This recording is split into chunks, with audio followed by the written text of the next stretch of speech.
Donc là, je demande à Madame Nathalie Roche de venir intervenir. Elle est directrice d'entrepreneurs de la Cité.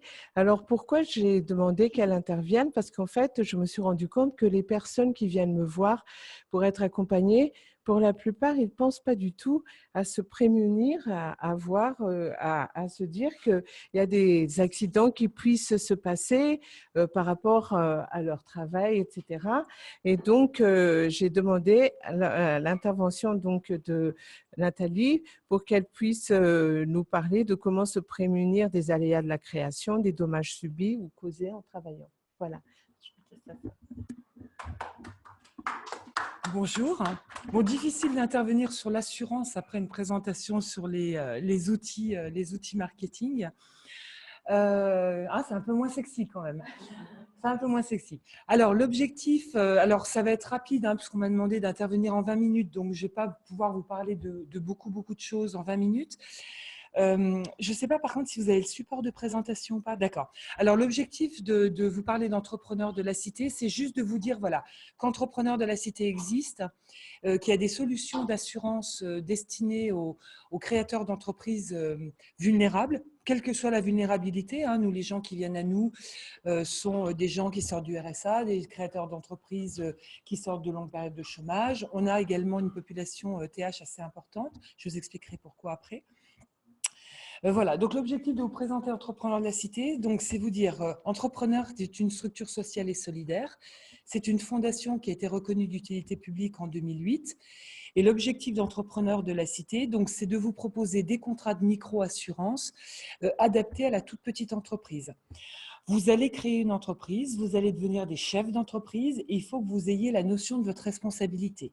Ce n'est pas parce que c'est une petite entreprise qu'il n'y a pas de responsabilité, loin de là. Il faut vous prémunir et il faut que vous pensiez à quelles sont les obligations que vous allez avoir, obligations légales ou pas légales. Il y a des obligations qui sont potentielles, enfin qui sont obtenues par la vie, en fait, entre guillemets, mais qui ne sont pas forcément légalement imposées par l'État. Entrepreneur de l'Est, bon, on peut avancer. Voilà, donc juste pour vous dire, c'est un partenariat public-privé, donc ça explique l'intérêt de la fondation. Donc, on a été suivi par des organismes d'assurance qui nous ont suivis au départ du projet, mais on a été également subventionné par la Caisse des dépôts, etc. Et dans notre conseil d'administration se trouvent les réseaux d'aide à la création d'entreprises que vous pouvez voir et que vous pourrez peut-être solliciter dans le cadre de votre parcours. Rapidement, on est situé sur toute la France. Donc, on est lyonnais, nous de base, mais notre offre se situe sur toute la France et on travaille uniquement avec des réseaux d'aide à la création.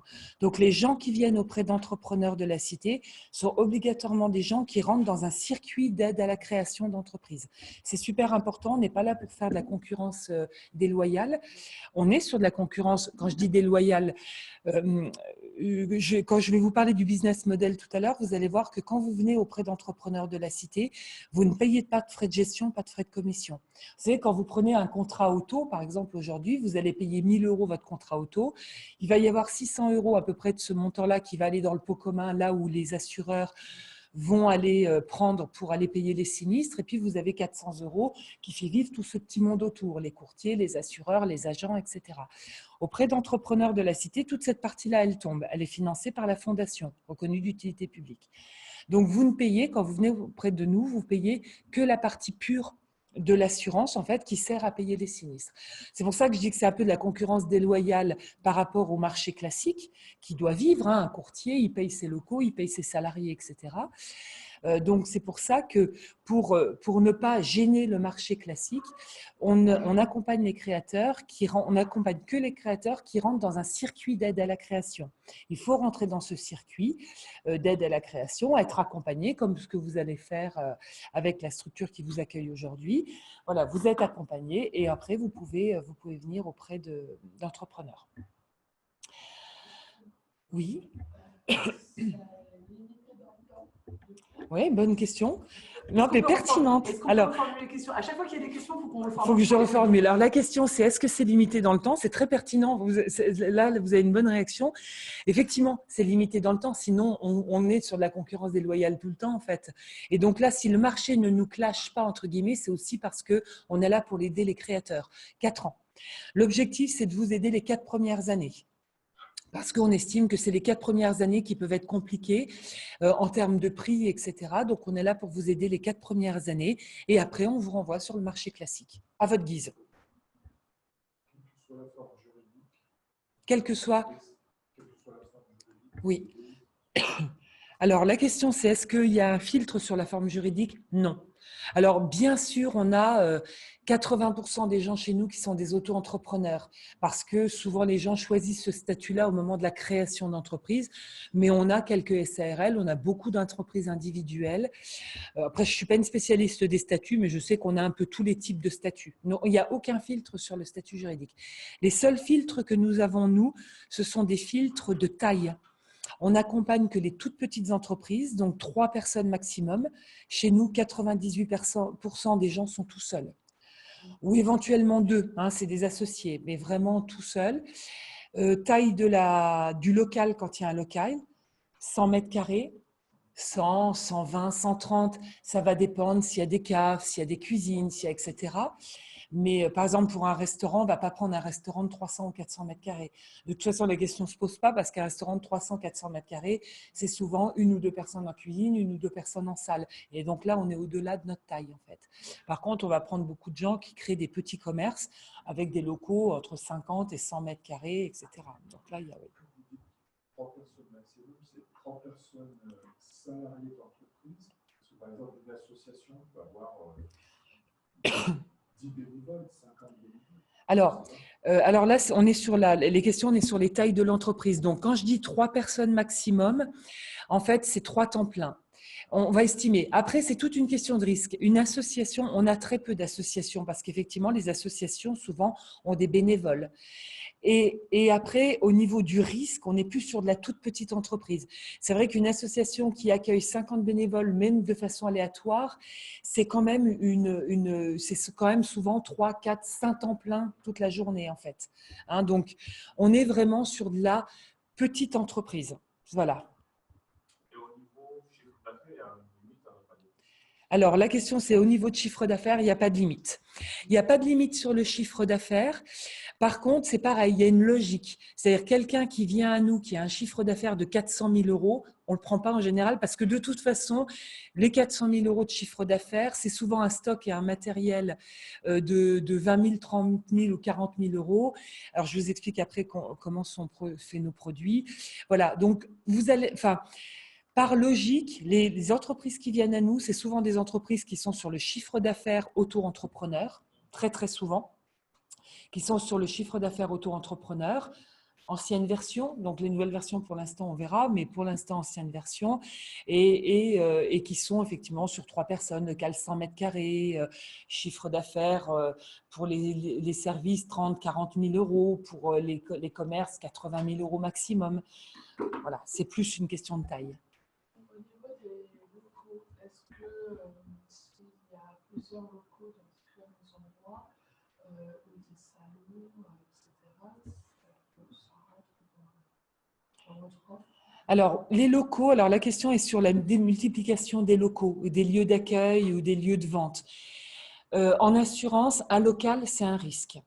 Donc, l'assurance va vous assurer un local. S'il y a 2 locaux, ça sera 2 fois l'assurance. Hein, c'est un risque. En fait, l'assurance, ce qu'on appelle la multirisque professionnelle, elle va assurer un local avec des salariés à l'intérieur. Si vous avez 2 locaux, de toute façon, c'est 2 lieux de risque en fait. Donc, avec des salariés à droite et à gauche. Donc, en général, un local, c'est un risque. Par contre, quelqu'un qui va faire des salons, par exemple, quelqu'un qui fait de la vente ambulante ou quelqu'un qui a un local, on va lui permettre de faire des salons. C'est différent. Il n'assure pas un lieu fixe. Il assure une manifestation à un moment. Donc là, il va être pris dans le cadre de son assurance. Il faut qu'il déclare qu'il fait des salons et à ce moment-là, on lui rajoutera la partie salon et c'est pris en compte dans le cadre de l'assurance en fait. Donc, il faut vraiment penser en un lieu fixe. Ça, c'est un risque. Donc, 1 lieu, 2 lieux, 3 lieux, c'est une assurance, 2 assurances, enfin, 1 contrat, 2 contrats, 3 contrats. La partie ambulante, entre guillemets, donc salon, vente ambulante, c'est dans le cadre d'un contrat, en fait. En assurance, ce qui est très, très important, c'est de se rendre compte que chaque cas est unique. Donc là, je vous parle de façon générale. L'objectif, c'est de vous sensibiliser de façon générale, mais dites-vous que votre cas est toujours un cas unique, hein, tout le temps. Donc ça se discute avec le conseiller que vous aurez au téléphone.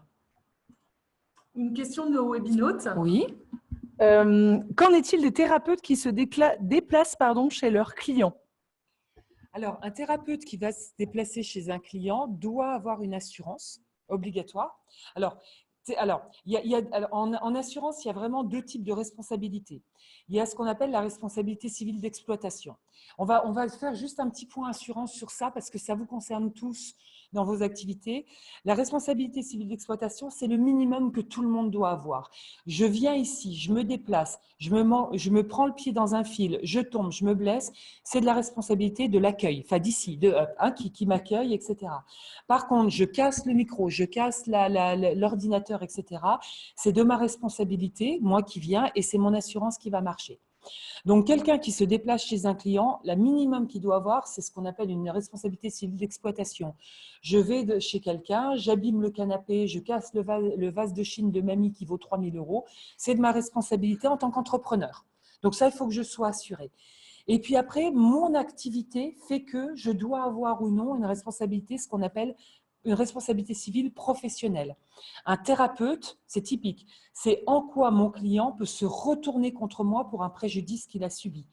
Je suis thérapeute, ou je suis coach, ou je suis conseiller, je ne sais pas quoi, ou je fais de la formation, je donne un mauvais conseil, on peut se retourner contre moi pour un préjudice que mon client a subi en fait. Donc, un thérapeute, il va devoir avoir 2 assurances. La responsabilité civile d'exploitation pour les dégâts éventuels qu'il fait quand il va chez un client, mais qui ne sont pas dus à son activité. Et puis, une responsabilité civile professionnelle qui est pour les préjudices qu'il a causés dans le cadre de son activité. Je vais vous donner un autre exemple qui est presque plus facile. Un informaticien. Un informaticien, il va dans une entreprise. Il fait tomber sa tasse de café sur l'ordinateur de l'entreprise. C'est de la responsabilité civile d'exploitation. C'est-à-dire qu'il a abîmé l'ordinateur, mais ce n'est pas son activité, entre guillemets. Donc là, il faut qu'il soit assuré en responsabilité civile d'exploitation. Par contre, je suis informaticien et je bidouille sur les fichiers de l'entreprise et je plante l'entreprise pendant 3 jours. Là, on est sur de la pure RC Exploit. L'entreprise peut retourner contre moi parce que, elle a perdu 30 000, 40 000, 50 000 € parce qu'elle a été plantée de ma faute pendant 3 jours. OK ?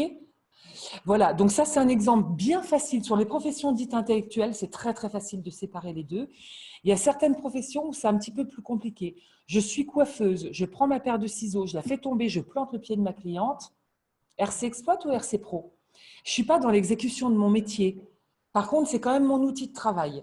C'est un peu compliqué. Par contre, je coupe les cheveux de ma cliente, je lui crève un œil, je suis sur de la pure RC Pro. Dans ces cas-là, c'est un petit peu compliqué de différencier RC Exploit et RC Pro. Donc là, les assureurs, souvent, ils prennent la globalité. Quand on prend une multirisque professionnel, ça englobe la globalité. Mais ça, c'est votre assureur conseil, c'est votre intermédiaire qui vous dira à chaque fois, il vous faut une RC Pro, il vous faut une RC Exploit. On nous pose la question sur le webinaire, qu'en est-il des thérapeutes type sophrologue qui interviennent par téléphone uniquement? Alors, quelqu'un qui n'a pas d'accueil client chez lui, jamais.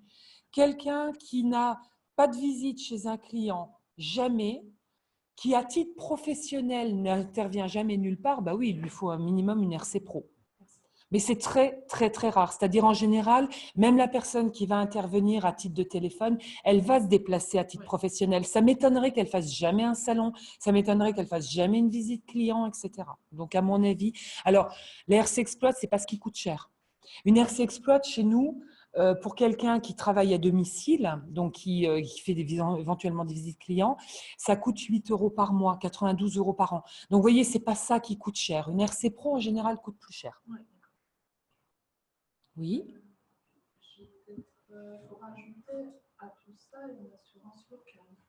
L'assurance locale, elle fait partie… Alors, en général, quand vous prenez une multirisque professionnelle, ce qu'on appelle une multirisque professionnelle, vous avez l'assurance du local. Alors, soit vous prenez une multirisque professionnelle locale, soit vous prenez une multirisque professionnelle à domicile. Si vous prenez une multirisque professionnelle à domicile, vous avez l'assurance RC Exploitation, vous avez une assurance pour votre stock, votre matériel, parce que souvent vous avez du stock, du matériel un peu à assurer, etc. Quand vous prenez une multirisque professionnelle locale, vous avez votre RC Exploitation, une petite partie de RC Pro pour ceux qui éventuellement n'en ont pas besoin de façon très très identifiée, et puis vous avez l'assurance du local. Mais de toute façon, alors je vous dis, chaque cas est unique. À chaque fois, il faut que vous alliez voir votre intermédiaire pour savoir exactement de quoi vous avez besoin. Mais effectivement, quelqu'un qui s'installe dans un local, il faut qu'il assure son local. C'est ce qu'on appelle une multirisque professionnelle avec local, en fait. Il y a de la RC Exploit et il y a la globalité à l'intérieur de la multirisque. Oui? Alors, moi, je pense aussi à l'assurance de la voiture, du véhicule. Oui. Par exemple, pour un commerçant itinérant. Alors, l'assurance du véhicule pour le commerçant itinérant. Alors, évidemment, pareil, que vous êtes d'ailleurs commerçant itinérant et pas commerçant itinérant, à partir du moment où vous utilisez votre véhicule à titre professionnel, il faut le déclarer à votre assureur. Si vous l'utilisez de façon beaucoup plus récurrente, c'est-à-dire effectivement quelqu'un qui est commerçant itinérant, etc., il faut que vous en parliez et il faut peut-être que vous preniez des assurances complémentaires. Voilà. Donc, dans tous les cas, par exemple, moi, j'utilise ma voiture à titre personnel, à titre professionnel de temps en temps.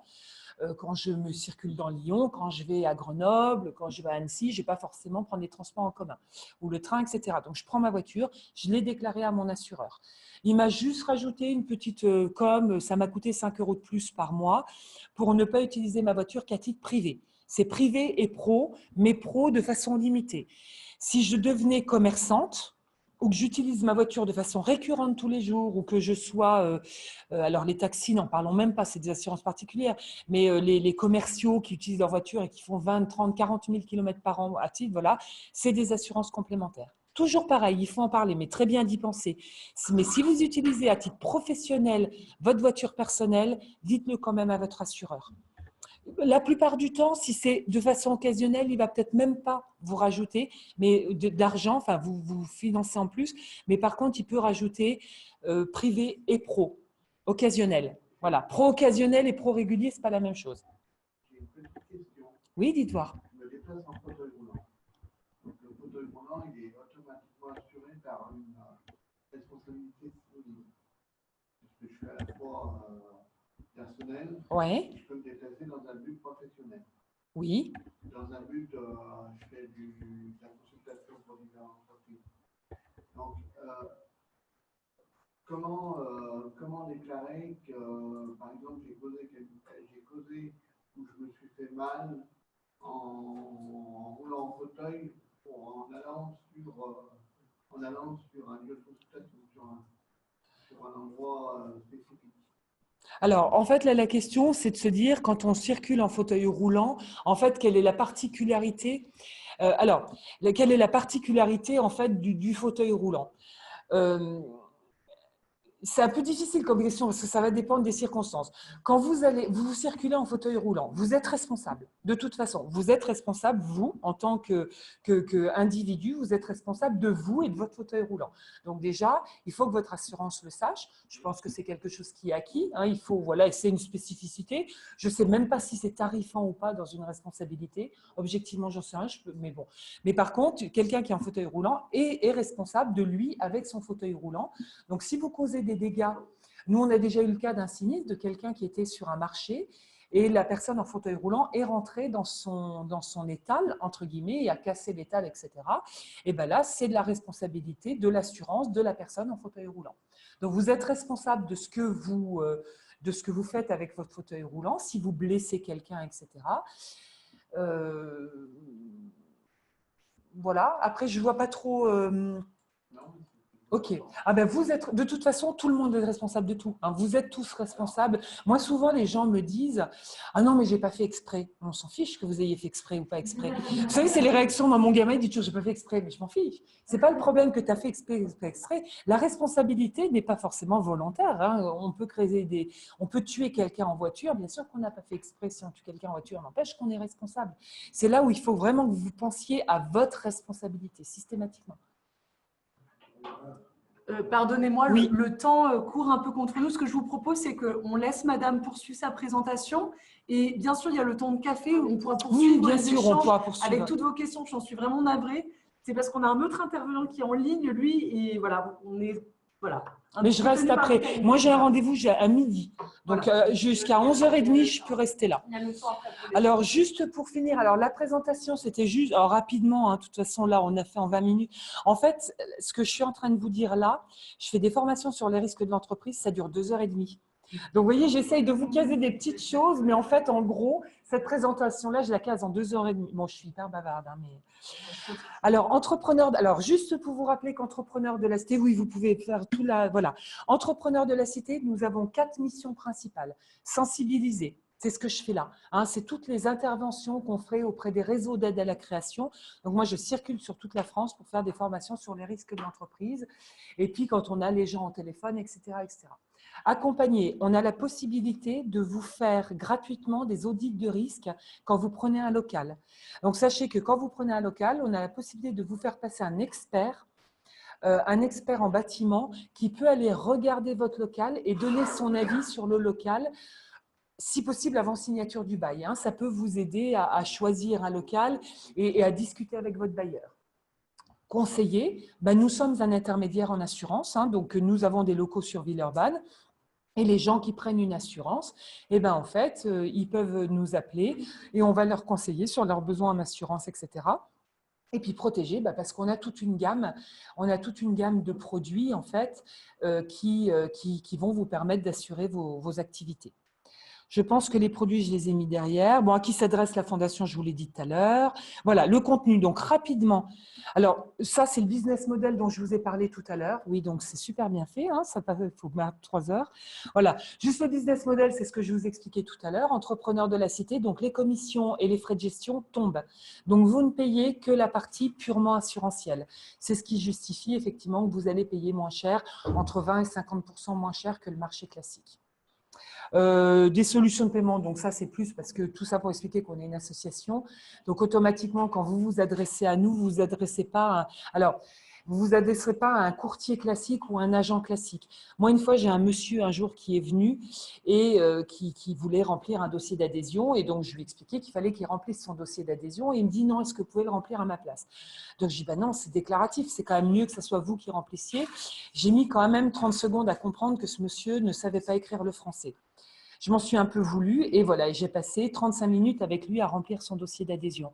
On est là pour ça, entre guillemets, on est une association. On n'a pas du tout cette connotation commerciale de vouloir vendre à tout prix, de vouloir aller vite. Et moi, je comprends un courtier classique qui ne peut pas passer 3/4 d'heure à remplir une demande d'adhésion avec quelque chose qui va lui rapporter 30 €. Vous voyez ce que je veux dire? C'est que il n'a pas le temps. Voilà, nous, on est positionnés comme ça et on a le temps. Rapidement, voilà. Donc ça, on arrêtera après si vous voulez. Ça, c'est rapidement les différents produits qu'on propose. Et chose importante pour les personnes reconnues travailleurs handicapés et qui ont une subvention AGFIP, sachez que l'assurance est payée auprès d'entrepreneurs de la cité pendant 2 ans. Donc, vous pouvez adhérer sur des contrats d'assurance auprès de nous pendant les 2 premières années. Vous n'allez pas payer vos cotisations d'assurance, c'est l'AGFIP qui va les payer pour vous. Donc, ça peut vraiment, c'est une aide, hein, c'est une aide en parallèle de la subvention de 5 000 €. Après, vous pouvez les garder sur les 2 ans qui suivent jusqu'à la fin des 4 ans, bien sûr, bien sûr. Nous, il y a 70% des gens qui sont encore en activité qui gardent leur assurance chez nous après, bien sûr. Et après 4 ans, on vous renvoie sur le marché classique. Mais l'objectif, alors… Non, mais je sais, alors… Non, pour savoir, il n'y a pas d'autres tarifs hors marché? Non, pour l'instant, non. Alors, ce qu'on fait, pour l'instant, Je ne dis pas que ça va continuer parce qu'on a stratégiquement parlant, on a des questions aussi nous à se poser par rapport au marché, par rapport à nos fondateurs, etc. Donc, on est dans une situation un peu compliquée. Aujourd'hui, les gens qui restent en dessous du plafond de l'auto-entrepreneuriat, on propose de continuer à les garder. Voilà, c'est ce qui est décidé aujourd'hui. Je ne dis pas que ça sera encore comme ça demain, parce qu'il faut qu'on fasse attention aussi au marché, etc. Pour le moment, la décision, ça fait 2 ans qu'on le fait. Les gens qui sont en dessous du plafond auto-entrepreneuriat, on propose de conserver, parce qu'on s'est aperçu que les gens, parfois, une fois qu'ils partaient de chez nous, ils ne s'assuraient pas sur le marché classique. Et ce n'est pas l'objectif. C'est-à-dire l'objectif, c'est qu'ils restent assurés. Hein, l'objectif, c'est qu'ils ne restent pas sans protection. Donc, rapidement, nous avons une multirisque professionnelle locale. Je n'ai pas rajouté celle pas locale. Ah, bah, vous voyez, parce qu'on vient de la sortir, en fait. Alors, nous avons une multirisque professionnelle pour les gens qui travaillent à domicile et pour les gens qui ont un local. Donc, pour les gens qui travaillent à domicile, ça démarre à partir de 8 € par mois. Et après, c'est le montant de stock et de matériel qui fait que ça va monter à 8, 12, je ne sais plus exactement les montants. Et après… oui, c'est possible de revenir en arrière. Et après, on a une multirisque professionnelle avec local et ça démarre à partir de 15 € par mois. 15, 17 et 22,50 € par mois selon le montant de stock et de matériel. C'est encore celle d'avant parce qu'on va… Voilà. Après, nous avons un contrat prévoyance. Non, alors on va rester sur le professionnel. Nous avons un contrat décennal pour les gens qui veulent travailler dans le bâtiment. Voilà.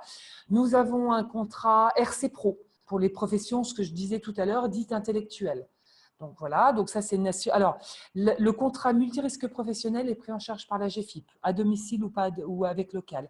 Le contrat RC Pro est pris en charge par la GFIP. C'est un contrat qui est à 235 € par an, pris en charge par la GFIP. La décennale n'est pas prise en charge par la GFIP. La décennale, c'est un contrat particulier pour les gens qui travaillent dans le bâtiment. Voilà, ça démarre, la GFIP ne prend pas en charge. Nous avons un contrat prévoyance en cas d'arrêt de travail. Donc, c'est un contrat où il n'y a pas de questionnaire médical, ce qui peut être très intéressant pour les gens qui sont TH.